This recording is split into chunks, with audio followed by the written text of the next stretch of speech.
All right, today we're going to talk about how to make a texture coil cylinder. Here's an example of one right here for you guys to see. It's the parameters of the project must be 10 inches tall, have 5 different coil designs in it, and have a lid with a flange. I'm going to demo a little bit how to get it started. I'm not going to do this project all the way through because you'll be watching me for the next 20 minutes. But I'm going to get it kind of started, show you how to start the project, show you how to make a couple of these different coils, kind of help you out a little bit so you know what you need to do. The first thing you need to do is make the bottom of the piece. How that works is you grab a slab of clay, and you're going to flatten it on the table. Now, as we talked about in the past, you don't want to flap it straight down. You kind of want to push it at an angle. And this allows the clay to stretch out and get a little bit thin. Don't want to make it too thin, but just thin enough where you can roll with your slab roller, your little rolling pins and sticks. Now the sticks need to be a 1/4 inch thick. That's the thickness right there, is a 1/4 inch. You put it between the 2 pieces of clay like this. You take your rolling pin, you're going to roll it on through. Do it a couple times. Make sure the rolling pin stays on the 2 sticks is very much the key to this. You've got to make sure it stays on there. If you don't, you're not going to have a very even slab. You can go backwards, get a nice slab base. Pull the sticks away, you can put those away, plus your rolling pin, once you have your slab there. Now you take this thing called a circle cutter. It makes perfect circles however you place it in every dimension you want to make it. What you want to do is you want to take a ruler, because the minimum has to be 3 inches wide. Well, if I make it 3 inches all the way, it's going to make it 6. That's the radius. So you do is you set it for about 1.5 inches. It's got a little screw on it, twist it, this slides back and forth. You just make sure you measure it so it is 1.5 inches. Once it's set, you just take it, plunge it down in, and then you're going to take it and you're going to turn it. Try to make sure that middle part doesn't move. If not, you won't have a perfect circle. Then you have a circle cut. Then I have one that's 1/4 inch thick for the bottom base. What I normally do is that little piece there, I'll take a little piece of clay, kind of fill it back in. I'll have a hole on this. Turn it over and do the same thing on the other side. Just kind of push it back in. Roll it, flatten it up, eat it up, however you want to do it. Now, once you have your base made, you're going to start adding coils to your piece. Now, what you're going to do to make a coil, as we talked about before, or I demoed in class, you take up some clay, you kind of squeeze it with your hands to get to the width of a sausage.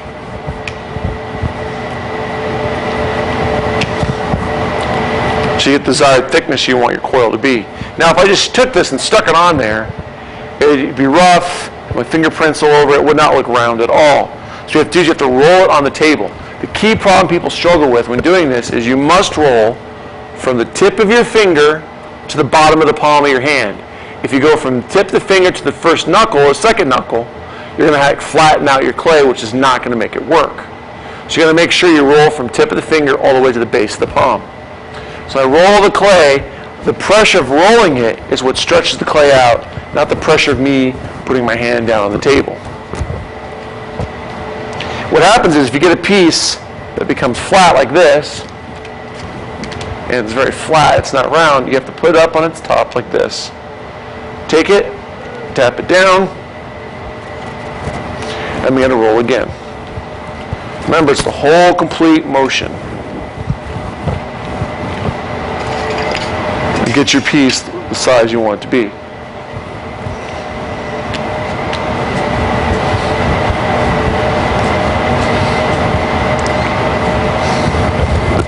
You have pieces that break off. If that happens, it happens.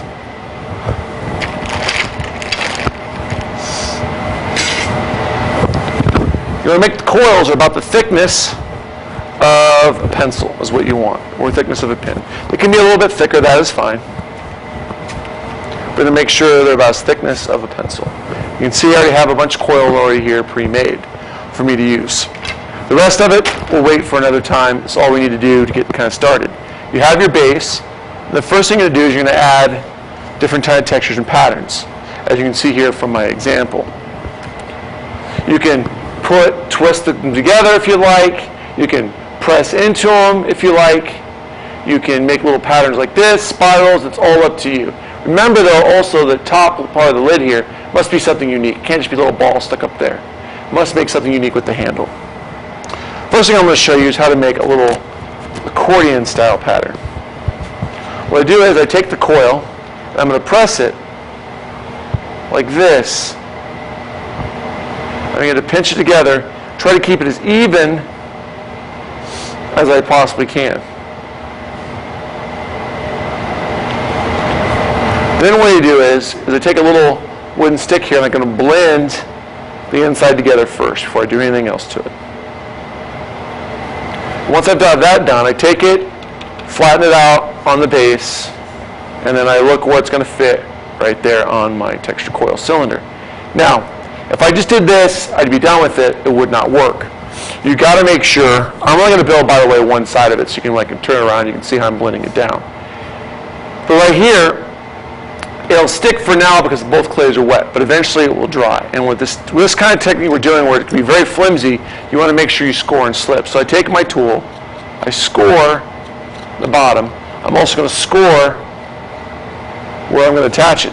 Then I take some slip, apply it to the surface, which I'm joining together.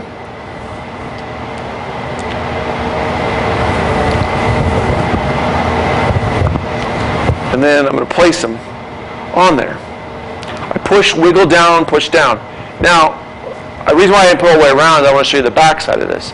What you're going to do is you brace it with your hand, and then pretend I'm going around, but I'm going to go inside here, and I blend the inside of the piece.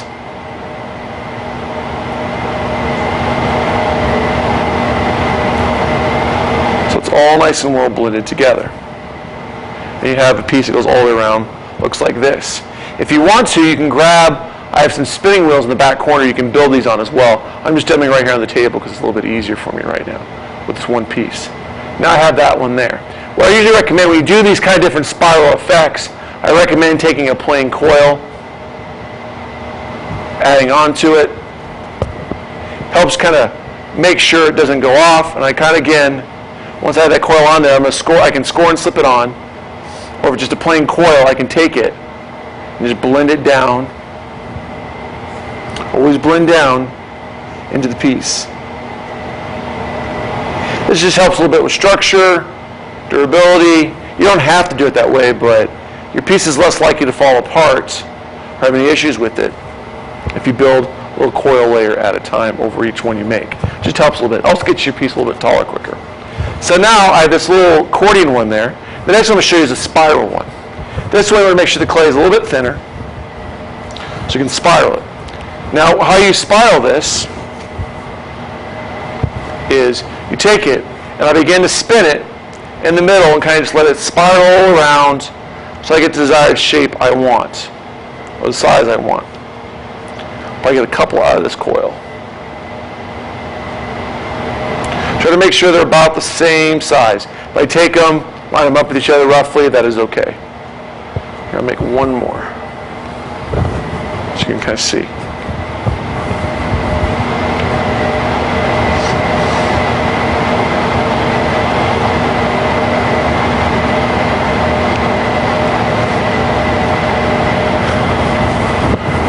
So I have a couple made here, as you can see.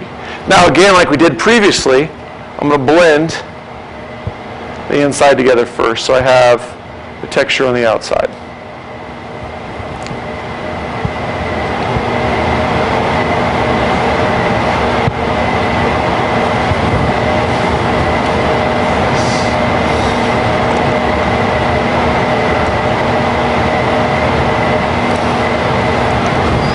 I take them, tap them down the table a bit so I have a flat side to them.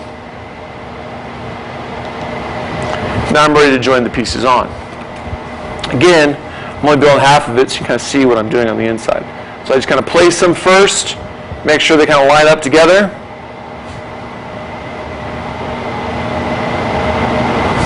So it's going to look like that. Now as you can see in the back side, again, they're going to fall off if I build them this way. So what I really need to do is pull them off here. I score.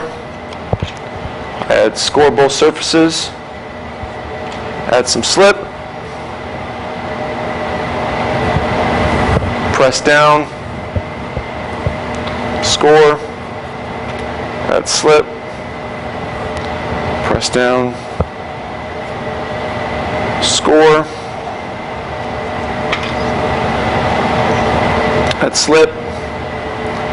Press down. Now again, what I do on the inside, I take my tool again, I brace it with that other hand, and I blend it on down so everything is blended together.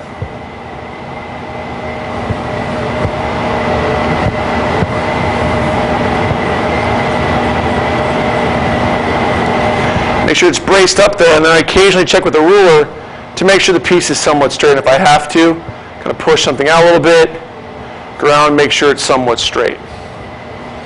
This is kind of what I have going on with the piece so far. Then again, take a coil of clay, add it on top. It's just a coil, don't have to worry about scoring and slipping it. Again, I just blend it on down. Do it with my fingers first. This just helps kind of, again, reinforce everything, make it nice and strong.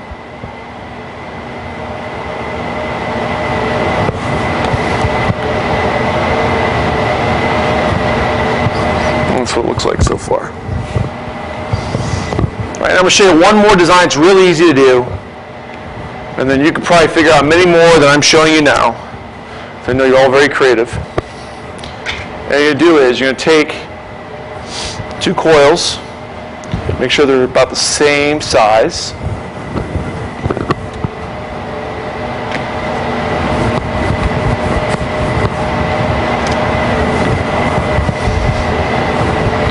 You're going to take them and you just kind of twist them together. And then I just kind of roll them on my table a little bit, kind of press them a little bit tighter. You can see as I'm rolling it into itself, it's getting tighter and tighter. Then I can take it, I can add it to the top of my piece.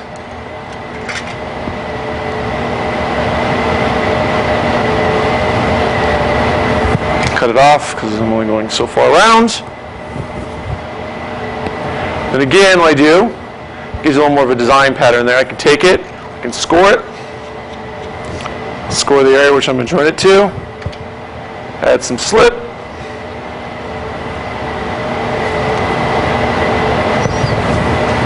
Add some slip here. I take it, press down. Again, brace it with my outside hand.